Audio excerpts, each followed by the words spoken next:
नमस्कार मित्रांनो, JSIT सोल्युशनमध्ये आपले सर्वांचे स्वागत आहे। मित्रांनो, आपण ड्रायव्हर भरतीची तयारी करत आहे।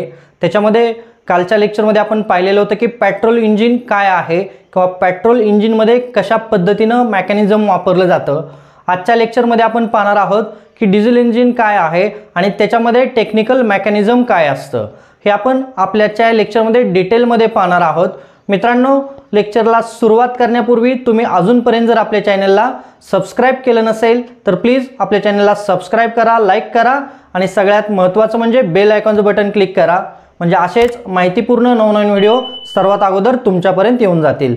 तर मित्रांनो बघा, डिझेल इंजिन काय आहे की ज्याच्यामध्ये डिझेल वापरून इंजिन चालवलं जातं, त्याला काय म्हटलं जातं, डिझेल इंजिन असं म्हटलं जातं।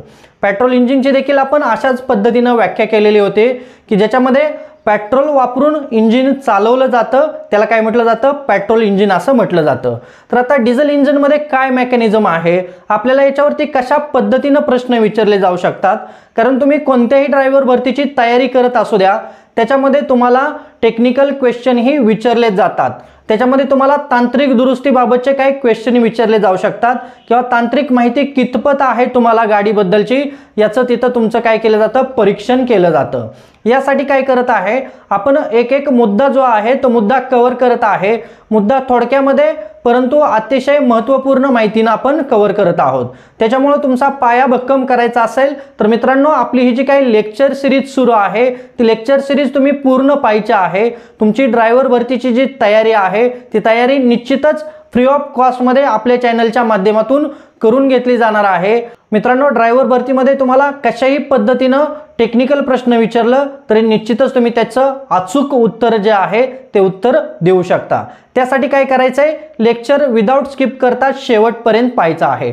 तर बघा, डिझेल इंजिन म्हणजे काय, आत्ताच आपण पाहिलं की ज्याच्यामध्ये डिझेलचा वापर करून जे इंजिन चालवलं जातं त्याला काय म्हटलं जातं, डिझेल इंजिन असं म्हटलं जातं। बघा, इथं दिलेलं आहे इंधनचा जो प्रकार आहे तो काय असतो, डिझेल इंजिनचा डिझेल असतो, पेट्रोल इंजिनचा पेट्रोल असतो आणि जे हायब्रिड आहे त्याचा हायब्रिड हा प्रकार असतो। आता हायब्रिड इंजिन काय आहे किंवा CNG इंजिन, इलेक्ट्रिकल इंजिन, याची देखील आपण माहिती जी आहे ती अशाच पद्धतीनं येणाऱ्या काही लेक्चरमध्ये पाहणार आहोत। लेक्चर मित्रांनो 5 ते 7 मिनिटाचा मी केलेला आहे। मुद्दाम लेक्चरचा जो टायमिंग आहे तो कमी ठेवलेला आहे, कारण कमी वेळामध्ये तुम्हाला जास्त गोष्टी माहित झाल्या पाहिजे।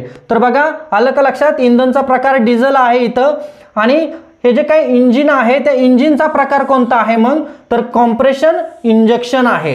हे जे काही इंजिन आहे त्याचा प्रकार आहे कॉम्प्रेशन इंजेक्शन, याच्यामध्ये वापरले जातात। पेट्रोल इंजिन मध्ये इंजेक्शन कोणतं वापरलं जातं तर ते वेगळं असतं। मी आता मुद्दाम इथं तुम्हाला सांगणार नाही। ज्या विद्यार्थी मित्रांनी पाठीमागचं लेक्चर पाहिलेलं आहे त्यांनी कमेंटमध्ये करायचं आहे कमेंट की पेट्रोल इंजेक्शन मध्ये कोणते इंजेक्शन वापरले जातात किंवा कोणते इंजेक्शन दिले जातं। बघा, आलं का लक्षात तुम्हाला इथं।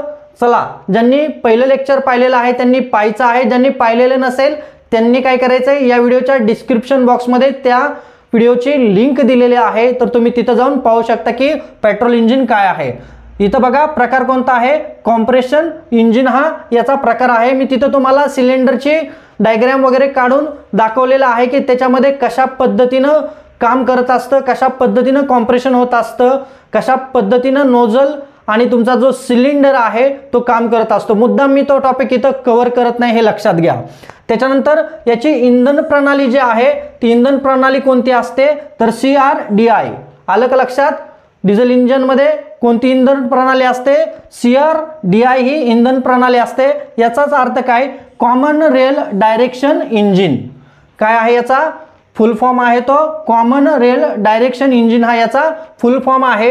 मित्रांनो, तुम्हाला याच्यावरती असाही प्रश्न विचारला जाऊ शकतो की डिझेल इंजिन मध्ये कोणती इंधन प्रणाली वापरली जाते, आणि तुम्हाला तिथं याचा फुल फॉर्म दिला जातो किंवा अशा पद्धतीनं ब्लँक दिलं जातं। इथं तुम्हाला ऑप्शन दिले जातात, कसंही याच्यावरती प्रश्न विचारू द्या तर इंधन प्रणाली आहे CRDI, म्हणजेच काय, कॉमन रेल डायरेक्शन इंजिन ही त्याची जे आहे ती प्रणाली आहे। आता याच्यामध्ये सिलेंडरची संख्या किती असते तर 4 ते 6 सिलेंडर असतात। आपण म्हणतो की इंजिनची जेवढी सिलेंडरची संख्या जास्त असते तेवढं काय असतं, इंजिन पॉवरफुल असतं, मायलेज चांगलं देतं.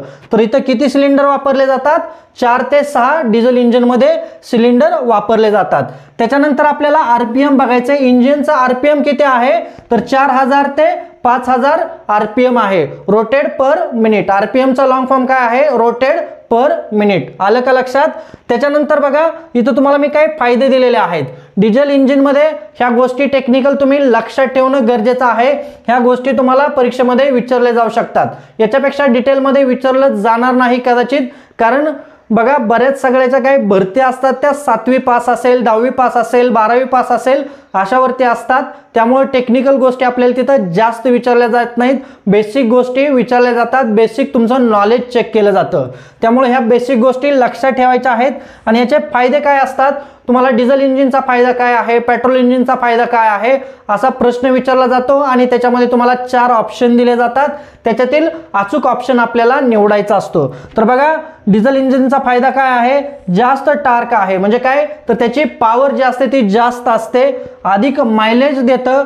त्याचबरोबर बघा त्याचबरोबर दीर्घकाळ टिकणारे हे इंजिन आहे. डिझेल इंजिन काय आहे, तर दीर्घकाळ टिकणारे इंजिन आहे. आणि त्याचबरोबर याचा तोटा काय आहे, तर या इंजिनचा आवाज जास्त येतो आणि इंजिन हे जास्त व्हायब्रेट होतं. मेंटेनन्स इंजिनचा जो आहे तो जास्त खर्चिक आहे. डिझेल इंजिनचा जो मेंटेनन्स आहे तो जास्त खर्चिक आहे. आलं का लक्षात. डिझेल इंजिन विषयीची थोडक्यात माहिती ही टेक्निकल. मित्रांनो अशाच पद्धतीनं बाकी सगळे इंजिन आपण कव्हर करणार आहोत. त्यासाठी काय करायचंय बघा, तुम्हाला याच्यामध्ये अजून काही डिटेल माहिती आवश्यक असल्यास तुम्ही मला कमेंट करू शकता, त्याच्यावरती देखील मी नक्कीच व्हिडिओ बनवेन. आणि सगळ्यात महत्त्वाचं म्हणजे तुम्ही अजूनपर्यंत जर आपल्या चॅनलला सबस्क्राईब केलं नसेल तर प्लीज आपल्या चॅनलला सबस्क्राईब करा, लाईक करा आणि सगळ्यात महत्त्वाचं म्हणजे बेल आयकॉनचं बटन क्लिक करा.